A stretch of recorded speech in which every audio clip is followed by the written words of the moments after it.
Welcome everyone. It is episode 12 of Constellation Research TV. As usual, we are here with the news and the updates. And as always, I am here with my partner in crime, my long lost cousin, Volker Mueller.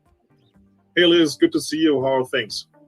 You know what? Things are busy. I think it was my dad used to say, what was it, like a one-legged man in a butt-kicking contest? It kind of feels like that every day, Holger. I'm not going to lie.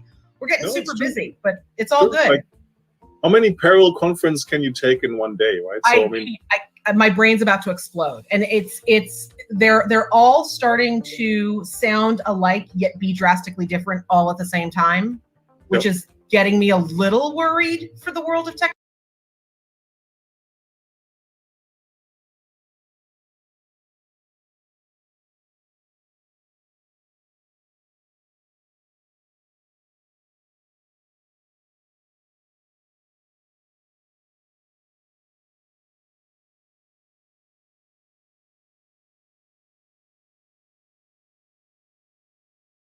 Technology, I can't hide that too much, but it's been interesting. I mean, we've kind of been on a wild ride here for like the last 3 or 4 weeks, and it's just gonna get crazier because this week we got a whole lot of things happening. We got it's like data, customer service.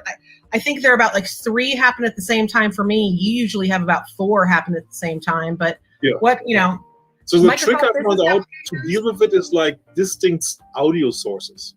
Right, so put the audios in different areas. That works for my male, not very well multitasking-enabled brain pretty much to follow multiple events. So we start with that. But what was the news of the week? Right, biggest event last week was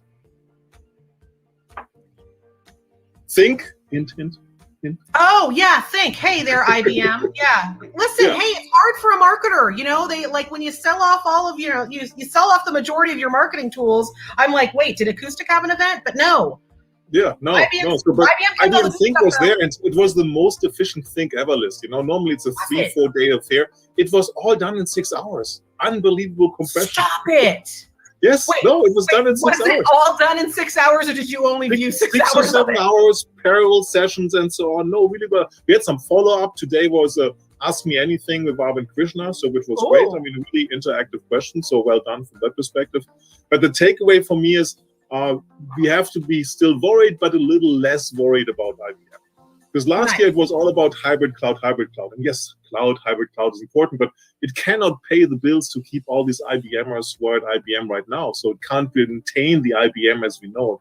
The good news is they came back with second and third leg, kind of like this IBM Think, talking more about AI, talking more about what is coming out of research, which is really exciting stuff. Right? Like they had the first 2 nanometer processor being developed. They have some interesting things about how to run, of course, quantum, which is a very strong piece there. So there's some very interesting things in AI coming out of research. And IBM to monetize things out of research has always not been working. So if they can get done, because they file the most patents all the time, it's going to be a huge thing. Right? My joke is always, right, Oracle is based on an IBM patent. Right? IBM filed the relational database patent, and we're not going to go there. It's not going to happen, and so on.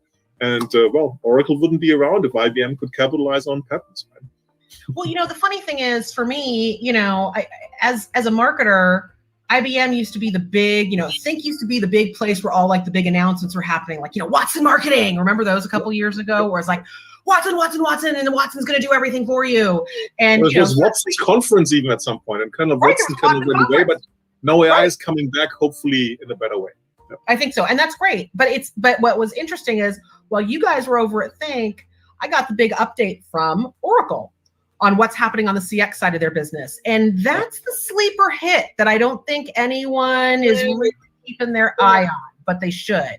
A lot of the moves that Oracle CX is making is really intentional. It's around the customer. It's around the data. They're bringing in a lot of kind of bits and pieces that in a lot of different portfolios can feel really disconnected, like product information being accessible by your DAM and your digital asset manager, right?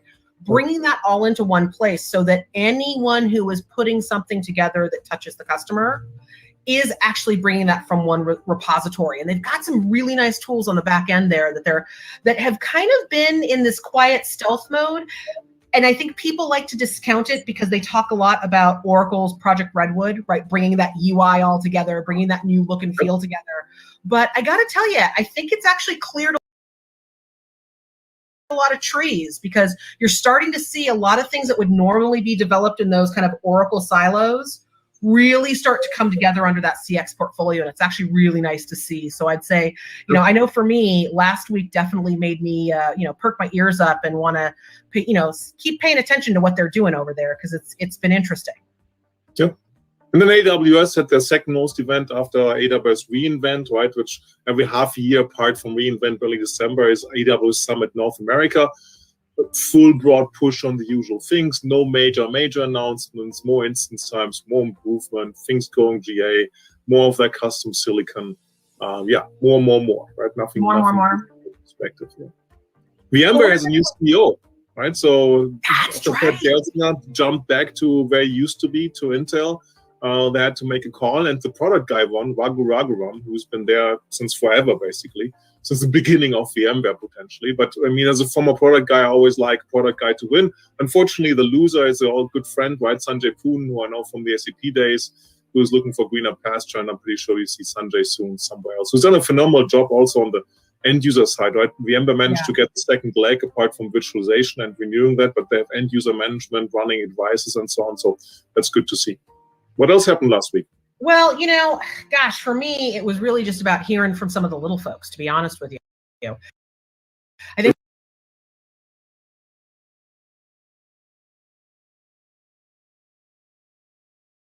a lot of these big conferences have been really taking up a lot of our time and a lot of the bandwidth, but it was nice kind of talking to organizations like, you know, I had a great chat with the folks over at Cloudinary who were talking about digital asset management and taking that in a new way. And I think one of the big themes that we're starting to see, certainly in the world of the marketer, is how do we start